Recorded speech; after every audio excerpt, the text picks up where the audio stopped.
বুঝতেই পারছো আমরা বাইরে। মিতা লন্ডন থেকে আসার আগেই বলেছিল রাজুদার পকেট পরোটা, সেই রাজুদার সঙ্গে কিন্তু আমাকে দেখা করতে নিয়ে যেতে হবে। রাজুদার সম্পর্কে আমার খুব একটা জানা ছিল না। মিতা বলার পর ইউটিউবে দেখলাম। আমি বললাম যে ঠিক আছে। সেই রাজুদার সঙ্গে দেখা করার জন্য আমরা সকাল সকাল বেরিয়েছি। রাজুদা পকেট পরোটা নিয়ে বসে হচ্ছে শিয়ালদার চা বইয়ের পাশে। কিন্তু আমাদের ব্যাড লাক, রাজুদা বেরিয়ে গেছে। সকাল 4:30-5টার মধ্যে নাকি উনি আসেন, 9টা-10টার মধ্যে বেরিয়ে যায়।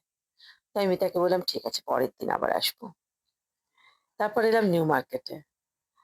ব্র্যান্ডের সামনে এক ভদ্রলোক বসেন জুতো বানিয়ে, খুব ছোট ছোট জুতো বানিয়ে নিয়ে রাস্তায় বসেন, বয়স্ক ভদ্রলোক। ওর এক বন্ধু সেটা লন্ডন থেকে দেখেছে ইনস্টাতে, ইউটিউবে। তো তার জন্য কিছু পাঠিয়েছেন। বিদেশে সব লোক প্রচুর চ্যারিটি করে। সেই ভদ্রলোক এসে শুনলাম উনি বিকেল বেলা বসবে, সন্ধ্যের পর। তাই জন্য আমি আর মিতা এদিক ওদিক ঘুরছিলাম। দেখো, মিতা খুব মজার অ্যাকচুয়ালি। যেকোনো জিনিস নিয়ে খুব মজা করতে পারে। ওর মধ্যে এ এই ক্লাস, ওই ক্লাস এগুলো একদম নেই। ঠিক আমারই মতন। মিতাকে কালকে মেট্রো চড়িয়েছি, ও মেট্রো দেখে মুগ্ধ হয়ে গেছে। মনে হচ্ছে লন্ডনের মেট্রোর থেকেও এই মেট্রো নাকি অনেক পরিষ্কার। আমরা ব্যারিস্টাতে আমরা ১ম এ ব্রেকফাস্ট করলাম নিউ মার্কেটে।